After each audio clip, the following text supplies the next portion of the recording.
You have an air of mystique about you, as you know. You're not really out in the public a lot. We actually ended up as a touring band by accident, really. I'm talking about my partner, Walter Becker, and I. Certainly, I became a front man by accident, I know that. We just couldn't find a singer who we felt could convey the attitude we were looking for. And it became obvious that I was probably the one to do it, even though I had very little experience. The first hit, Well, 72 was actually Do It Again was the first hit. which had all the elements that we still associate with the Steely Dan mystique, the kind of a mysterious narrative line and characters involved, players, literal players in that case. I think our model for songs was more literary or short story-like than being a model from popular music. So I guess it has something of theatrical music about it in that sense, and that it does tell a story. The name of the group comes from a literary reference, of course. Right. It's from William Burroughs' novel, Naked Lunch, from the 50s, or maybe even the late 40s. That period and that style and that attitude is the mystique, I guess, that we associate the 50s, kind of this postmodernism, this romantic, almost there's a dream sense about what you're doing. What was your life like during that period, during the 50s? How did you come upon that material? Where do you fit into that material? I grew up in Passaic, New Jersey, and then moved to the suburbs. Like a lot of families, my parents moved from the inner city out to the suburbs in the mid-50s, and this was a great shock to me even when I was a kid. I could see that there was a lot missing about the kind of life that one leads in the suburbs, especially at that time, which was a very conservative period and probably the most conservative in recent history in the country. I think before that there was never the kind of conformism or very sort of repressed type of sort of life that people were living then. And that's what I grew up with. And of course it was the beginning of television, and even as a kid I could tell that things had changed from when I was a young child into really I could tell the world was becoming different because of technology and a lot of other factors. The kind of lockstep conformism that we can see now in retrospect as having been part of the 50s at the time was sort of invisible, and clearly jazz players at the time were the voice of the underground entity. Is that how you came upon jazz? I used to listen to late-night radio broadcasts from Manhattan, which I was able to get over in New Jersey across the river. And at that time there were great late-night shows playing jazz, which was in a very fruitful period at that time, in the late 50s and early 60s.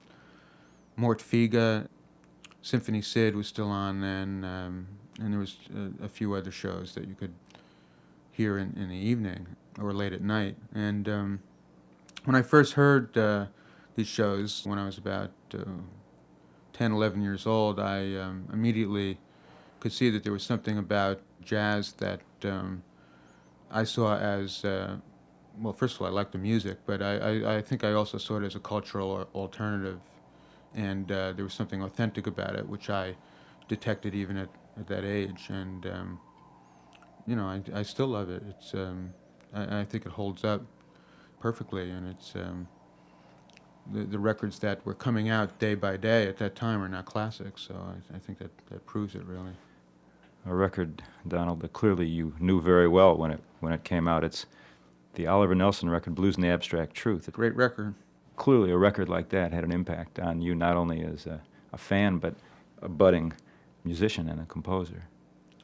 Yeah, that record, I think, was really appreciated by jazz fans, in that it was using all, at the time, which were the latest arranging techniques, and a lot of dissonance, a bit on the commercial side, I think, as far as just the sound of the arrangements, but it was beautifully made, and the musicians were terrific, had a great rhythm section. And Eric Dolphy, of course, who was way ahead of his time, was one of the soloists. The idea of it sounding commercial to you is interesting to me because you're making adventurous, very artistic commercial music today. Yeah, well, I think we were influenced by the more commercial jazz as well as, I guess what you'd call the more heady or experimental jazz. Well, by experimental, I guess it's actually the wrong word. What I'm actually talking about is more, I guess, more authentic individual kind of jazz, like Sonny Rollins or Miles Davis, who I think really were defying commerciality and really had no interest in it, at least musically speaking. And I think rock and roll also influenced this, which was, definitely commercial music. And I guess when we started writing, there was all kinds of different music around, and it kind of there was a lot of sort of music crossing over with other kinds of music, or it was just beginning then, and there was something amusing about it to us, the fact that, for instance, we used to try playing Charlie Parker type lines on distorted electric guitars and things like that, and aside from being new sounding to us, it was also very funny. And I think a kind of irony about what had happened to popular music and where it was situated at that time was one of the things that we used to experiment at. Where were you doing these experiments? Well, Walter Becker and I met at Bard College. We were both attending school there, and from 65 to 69, I think Walter actually dropped out after the first couple of years. But I met him there, and he was interested in doing the same kind of thing I was, which was in blending these different genres and so on, and somehow putting together a group that could project that. Were you a music student per se there, or were you a literature student? Both. I would switch around. I started out as an English major, and then switched to music, which was actually the first time I considered making music a profession. Before that, I was really an amateur player, and you used to write songs, but wasn't that serious about it. And they, unfortunately, I guess, the head of the music department didn't think that I had the technical expertise, and I was actually thrown out of the music department, at which point I went back into literature and graduated in English. What sort of equipment did you bring musically when you decided to be a musician? What I mean is, had you studied harmony? Had you studied theory? Had you played in little trios? I had a trio in high school, but I was mostly self-taught as a pianist and off records. I listened to a lot of Red Garland records and a lot of Wynton Kelly performances, and just picked it up off records. And I had some lessons, and when I got to college, I took harmony and composition and so on, and also spent a summer at Berklee School in Boston. So I had some training, but I started late. What about your songwriting start? I wrote songs since I was a kid, very primitive songs, of course, when I was really young. But by the time I was in high school, I was writing comic songs and theatrical songs. What, like Tom Lehrer songs or something? That's a good comparison, I think. Were you using narrative? Were you developing character in your songs? Yeah, I guess it just really came naturally to me. I didn't. There was no theory behind it. I just. It was interesting to me to use character and plot and all the things associated with storyline in a song. Is there a writer or two that you would point somebody toward if they were going to try to do a study on your music? In high school, Walter and I were both interested in a few writers in common. We both were very big fans of Nabokov, and who seemed to both of us to be probably the greatest living writer. And he I think that was an influence, if it's possible for Nabokov to be an influence on rhythm and blues. But also, and that was kind of the days when black humor was burgeoning. That is to say, not black American humor, but rather sick humor or very sort of cynical humor. Lenny Bruce, I think, as a stand-up comic, was representative of that. But there were writers like Terry Southern and John Barth in those days was writing more or less in that genre, and Kurt Vonnegut certainly. And I think that that kind of extreme irony was interesting to us at that time. So how do we get from Bard College to Do It Again? What's that transition like? Well, after college, we tried to get a job doing some kind of professional music. It really didn't matter what it was. We had a bunch of songs with us. We were trying to sell, really, or use in some way, but we didn't have a band. So we went up to the famous Brill Building, which is on Broadway in New York City, which has long been a place where musicians go to start out songwriting and so on. And a lot of the great standard songwriters were there, and also in the 50s, the writers who wrote commercial rock and roll were there. Lieber and Stoller, who we were big fans of, who worked with the Coasters and the Drifters in the 50s, and also Carole King, and most of them were no longer active in the Brill Building at that time, but we looked at it as a sort of some sort of edifice that would, with a lot of, we pictured all these music publishers with pianos, and that's exactly what it was, really, except that not much was going on at that time. There were a few record companies left in the 60s, Buddha Records, and Jeff Barry, a couple other writers were there, and we got a job writing pop songs there, and ended up working for one of the a production company of Jay and the Americans, which was a group from the early 60s. And from there we kept, through various contacts, we finally got a job in California as staff writers at ABC Records in Los Angeles. And we wrote pop songs for them, which were all terrible failures. We were very bad pop songwriters, really, but we kept writing those other songs, and eventually we got a band together and made a record. These days, the term Steely Dan sound has been used to describe other people's music. Well, it sounds kind of like Steely Dan.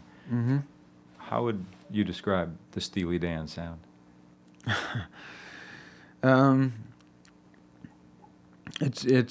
It may surprise people, but it really wasn't anything planned. I think when we started making records, we had certainly had a certain ideal of how a record should sound, but I don't think we knew how it would come out. It always seemed to me that one of the things that we were looking for was clarity, making sure you could hear all the instruments, and not too much reverberation or echo to cloud it in a way that muddied up the actual sound of the instruments. And if there's any model, I would say a lot of the jazz records Rudy Van Gelder recorded for Prestige in the late 50s have a very dry but live sound, which I guess Walter and I, both having loved those records as kids, kind of also like that sound. Of course, those records were mono, and the translation from a jazz quintet to a small rock and roll orchestra is mixing it into a different thing. But still, I think we may have had that in mind. When you compose a song, are you starting with changes? Are you starting with melody line? Are you starting with a hook? Are you starting with... Usually I start off with an idea for lyrics.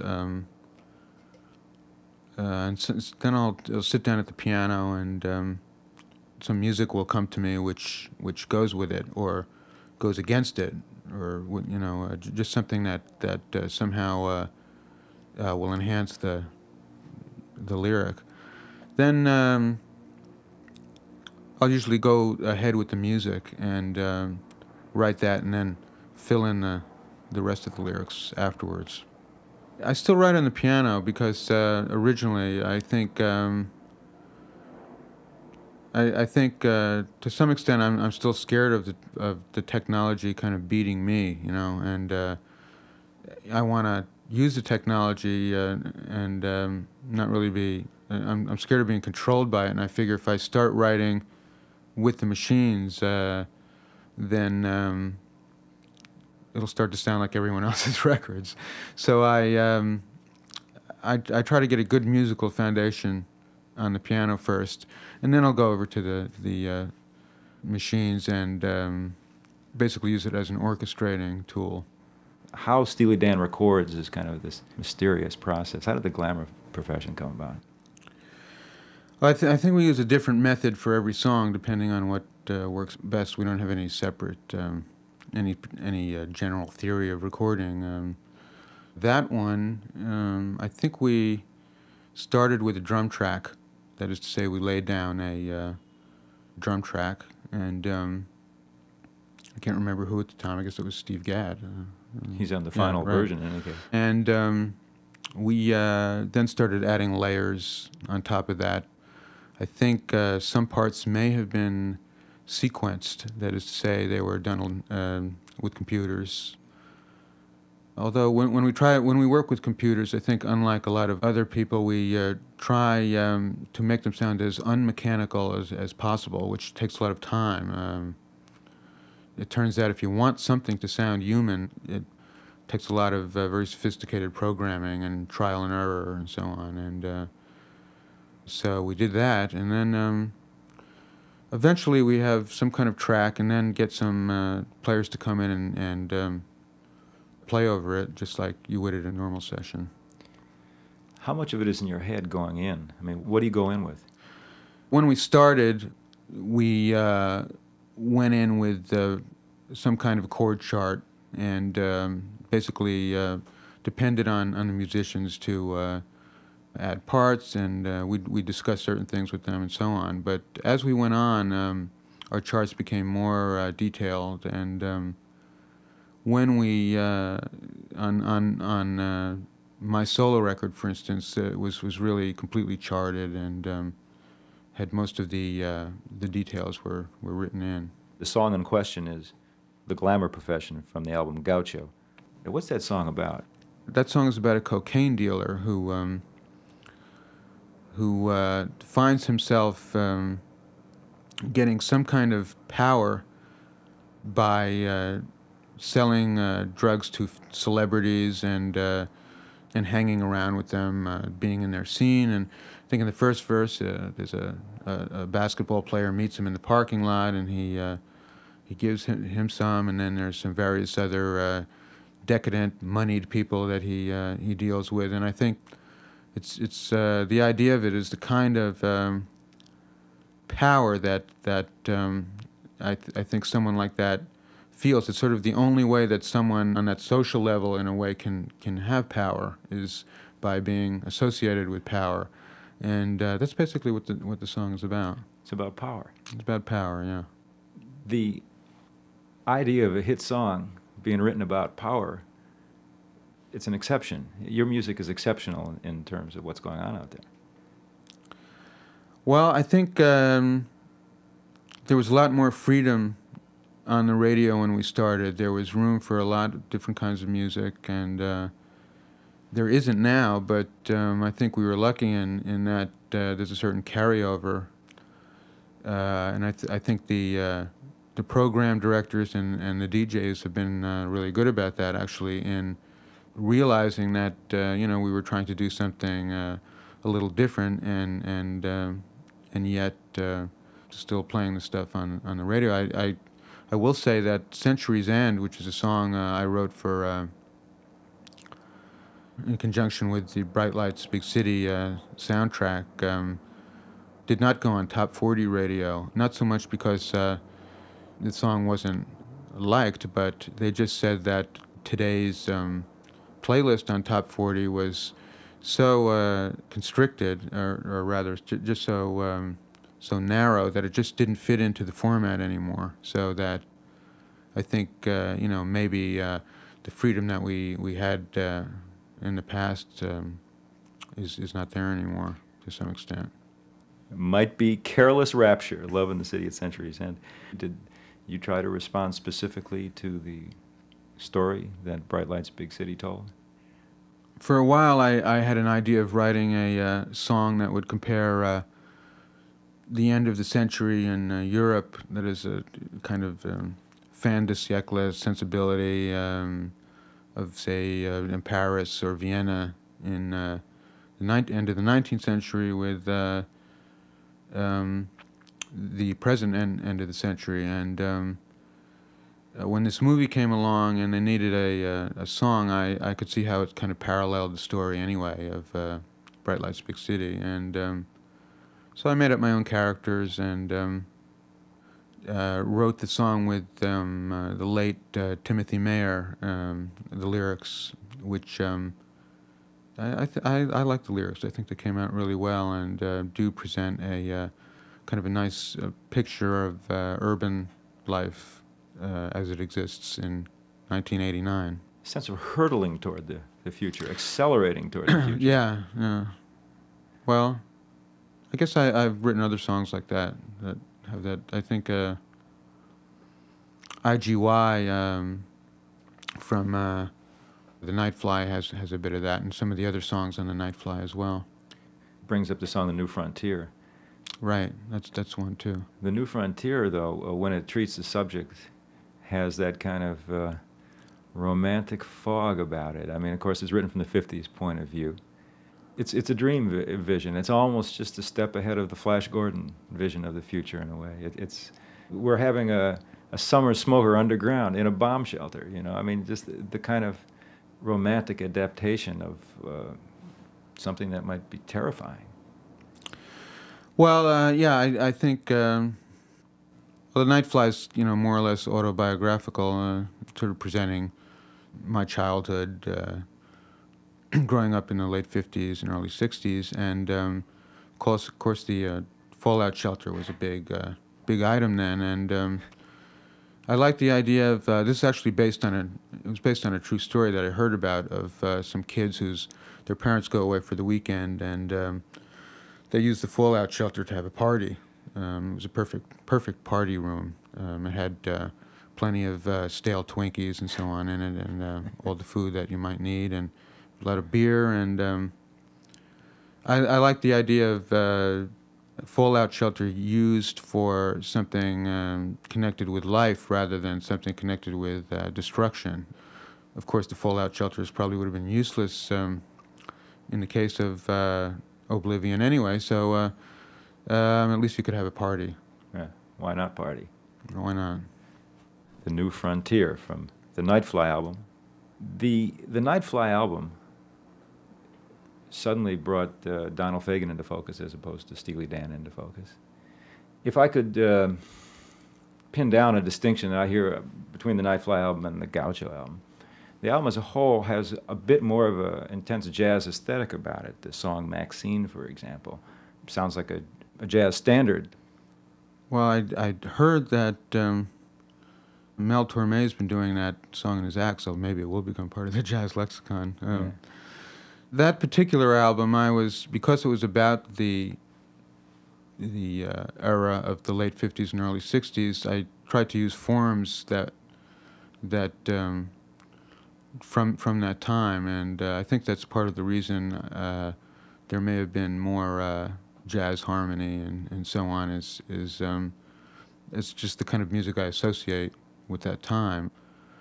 Although it also comes naturally to me, so it's basically the harmonic vocabulary I work with. But I think I've also just have through the years just learned more about jazz and jazz harmony because I wasn't trained young, it's almost an advantage in that through the years by studying myself and occasionally taking some lessons and so on, I've find new material to use all the time.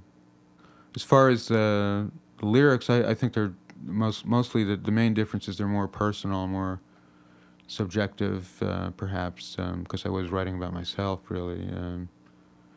The sound of the record, I think Walter and I developed that together, and at this point I really don't know who contributed what, it's just become a natural way for me to work, using certain vocabulary of sounds. Do you think of yourself as an artist? Sure. Why not? I think because of the world we grew up in, which is was very different from the world before you.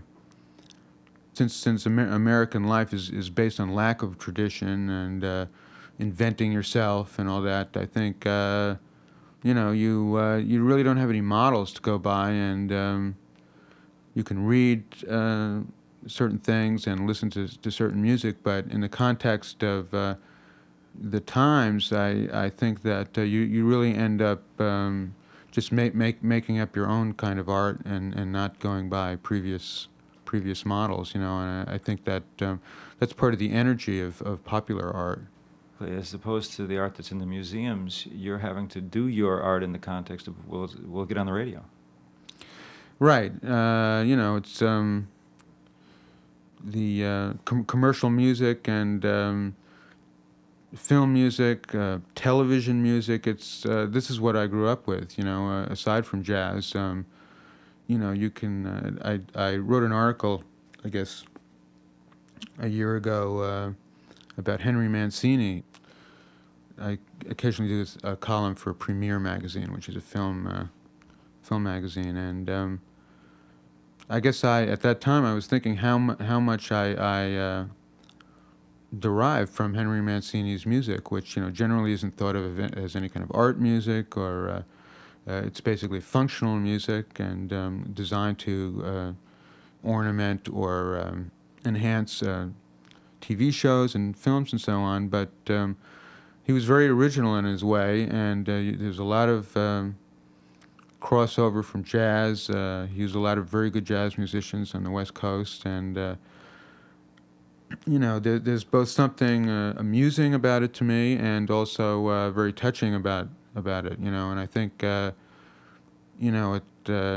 this point we have to take what was given to us and make something out of it, which is a academic perhaps, or a conservative critic of the culture would think is a big pile of trash, but nevertheless this is what we've got, and it really has to do with the way you look at it.